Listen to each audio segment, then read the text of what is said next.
Poker Vlog episode 4. Welcome back. Let's try to get this video to 30,000 likes. Let's go. Last session ever here at Poker House Dallas, because it's unfortunately closing down, but we're going to get in for the max, which is $500. Within the first orbit, we see a four-way all-in between four players. One player has a set of tens, the other a set of kings. The other player has a nut flush draw with a gutter, and the other player has a straight. The straight ends up holding, so yeah, no shortage of action here on this table. Let's get into it. This first hand of the session is a crazy one. We look down at ace-king offsuit on the button. The cutoff player decides to raise it up to $20. I'm directly to his left. Time to bump it up. We 3-bet to $65, and action folds all the way back to him, and he folds. Crazy hand, I know. We're going to scoop a $23 pot. And this next one, we look down at ace-10 offsuit in the low jack. There's one limp to me, and I raise it up to $25. And we get three callers from the big blind, the +2 player, and the button straddle. So four ways to a flop, which comes out deuce, queen, six, two diamonds, one club. Action checks to me, and I think with the backdoor straight and flush draw, you could argue for a c-bet here, but there's multiple opponents, and I only have ace high, so I decide to just check, and the button checks behind. So we're still four ways to a pretty good turn. It comes the 10 of diamonds, so we pick up a pair and the nut flush draw, and when action checks to me again, I am not going to be checking. I bet out for $50, targeting all hands containing a single diamond.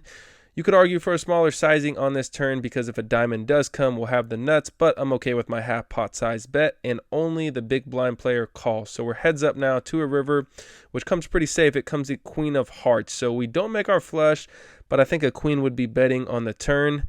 And surprisingly, the big blind player decides to lead out on this river. So a bit confusing. Maybe he's overvaluing a hand like king 10 or 9-10. But it really feels like he just has a queen here and wants to get called. And even though we're getting a really good price to call, about 4-1, I decide to just fold and save my $60. But let me know what y'all think in the comments. Should we be calling here? Let me know. In this next one, we look down at the Cowboys in the big blind. The low jack player raises it up to $20. Small blind sticks in the call. Obviously, we're going to 3-bet this one. We 3-bet it up to $65. Should probably be sizing up a bit larger, being as that we're out of position, but we're in Texas. They would have called anyways, and when action gets back to the low jack player, he decides to shove all in for around $200. Small blind folds. We snap call, so we're heads up to a run out. The low jack player flips over ace queen offsuit, so we're a pretty heavy favorite to win this one. And the flop comes out 5, 6, 7, 1 diamond, 2 clubs. Turn is a 4 of clubs, not a good card. Any 3, any 8, we're chopping. And what do you know? The river is the 8 of spades. So we're going to chop up this $420 pot. At this point in the session, we've lost a few small to medium-sized pots, so we top back up to $500. Let's see if we can actually win a hand. We look down at 5-4 of hearts in the +2 position. There's one limp to me, and I raise it up to $15. And what do you know? Low jack, high jack, under the gun, and the button straddle all call. Would have never seen that one coming. So we're going to go 5 ways to a flop, which comes pretty good. It comes 5, 5, 4. So we flop ourselves a boat. And even better, the under the gun player decides to lead out for $70. Thank you, sir. No sense in raising here. If he has a flush draw, we want him to get there. And if he has a 5, all the money is getting in regardless. So I just call and everyone else folds. Heads up to a turn, which comes the queen of hearts. Shouldn't have changed anything unless he has a hand like queen 5. And he decides he loves this turn. He's going to put in his remaining $125. We snap call. River is an ace of diamonds. He looks like he doesn't want to show, so I just flip over my hand right away. And he actually ends up showing a 5 and mucking his other card, so maybe he had a hand like 6-5 or 7-5. So it seems like we got pretty lucky with that 4 to go along with those 2 5s on the flop. But we're going to scoop this $478 pot. In this one, we look down at ace-6 suited in the hearts variety. We're in the cutoff, and there's 2 limps to us. We raise it up to $25. And sure enough, both limpers call per usual. So 3 ways to a flop, which comes ace, deuce, 4, 2 spades, 1 club. So super wet flop, super connected. And when they both check it over to me, I'm going to put in a continuation bet for $40. Only the low jack calls. The high jack player gets out of the way. So now we're heads up to a turn, which comes the 7 of clubs. A pretty safe card. It also puts another flush draw out there. So plenty of draws to get value from here. When he checks, I bet again for $85. And now he decides to check raise all in for his remaining $185. And I make a pretty big mistake, I think. I decide to fold, which I think is horrible. I mean, there's so many hands that could be doing this that we beat, such as 6, 7 of spades, 4, 5 of spades, just a pair with a flush draw. There's just so many hands we beat. Why the heck would we fold? I don't know. I think this is probably one of my main flaws. I'm giving people way too much credit, and in these crazy 1-2 games, you just shouldn't be, but I did here, and we're going to lose this one. In this one, we look down at 9, 10 of hearts, one of my favorite hands. We're in under the gun +2, and there's 2 limps over to me. I pop it up to $25, and this really narrows down the field because only the hijack, small blind, under the gun, and +1 player call. 5 ways to a flop, which comes really good. It comes 10, 9, king, so we should have the best hand unless someone has a hand like Jack, Queen, or King 10. Other than that, we should be good. So when action checks to me, I bet a little under half pot for $50. Action folds back to the +1 player who decides to go all in for his remaining $75. We flick in the call, and we're going to go heads up to a turn and river. The turn comes the 4 of hearts, great card. River comes the King of clubs, horrible card. But we could still be good. Except for we're not. He flips over Queen 10 of diamonds. His queen kicker plays, so that river card kind of screwed us. And we're going to lose this one. On to the next. In this hand, we pick up King Jack offsuit in the small blind, and under the gun opens to $15. The +2 player calls, and so does the low jack. We're getting a really good price to call here, but I think we should probably just be 3-betting or folding this hand, being as that we're in the small blind. But this time I decided to just call. So 4 ways to a flop, which comes 7, King 10, rainbow. So we flop top pair, but we aren't going to be betting into 3 opponents. So I check it, and action checks around. So we're feeling really good about our top pair now, and even better when the turn comes the Jack of hearts. So it puts a flush draw out there. A queen would be open-ended, so plenty of hands to get value from. And I decided to lead out for $30. Only the +2 player calls, so now we're heads up to a pretty good river. The river is a 3 of spades, an absolute blank. Time to put in a value bet, and I end up deciding on a sizing of $80, targeting hands like Jack 10 or 10-7 and even a king.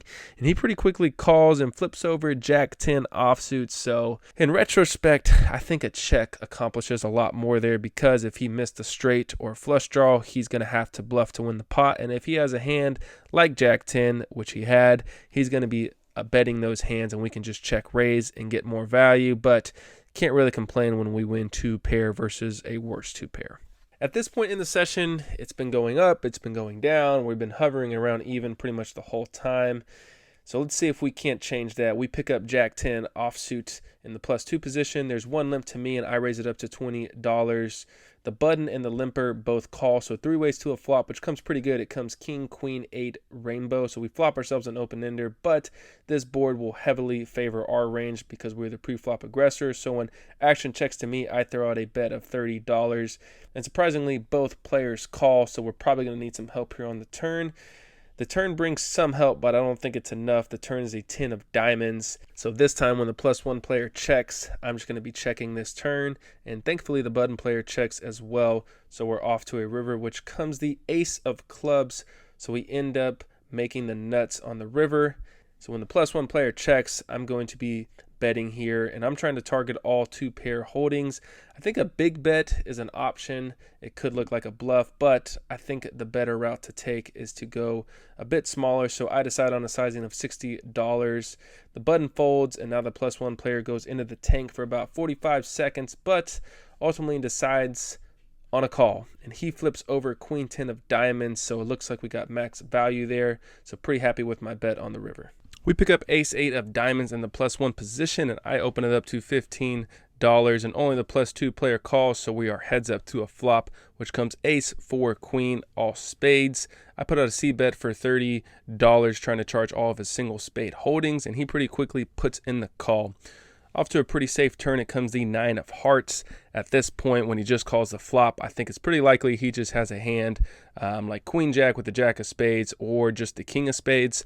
So I'm going to size up here. I bet out for $65, and he pretty quickly calls again. So I definitely think we're still ahead. It definitely feels like he just has a spade here. In the river comes the Queen of diamonds, which is not My favorite card, like I said, I think he could very easily have a hand like Queen Jack with the Jack of Spades. So this time I'm going to check, and thankfully he checks it back. So we flip over our cards and he mucks.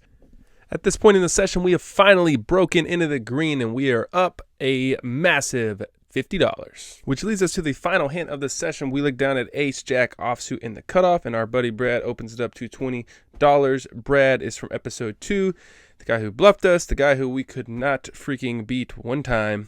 We could definitely be 3-betting here, but I decided to just call in position, and the big blind player calls as well. So 3 ways to a flop, which comes 6, King, 10, rainbow. So we flop ourselves a gut shot and an over. The big blind checks, and Brad puts out a C bet of $40. I call, hoping to see a queen or a 9 on the turn so that we can either make a straight or at least rep it, and the big blind folds. So heads up to a turn, and we get a good card. It's the 9 of diamonds. We don't make our straight, but I think we can pretty credibly rep a hand like Jack Queen or 9-10.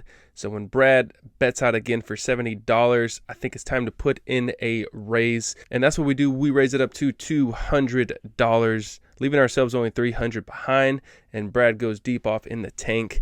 Like I said on the previous vlog, Brad is a really good thinking player, and that's exactly what I made this move. I'm hoping he will piece together my story and just fold, and after tanking for about 2 minutes, he decides to fold. We show him the bluff, and he says he knew it, so it sounds like we got him to fold a hand like King Queen or Ace Queen, which obviously had us beat, but I just had to get him back from that previous vlog, so it looks like we're even.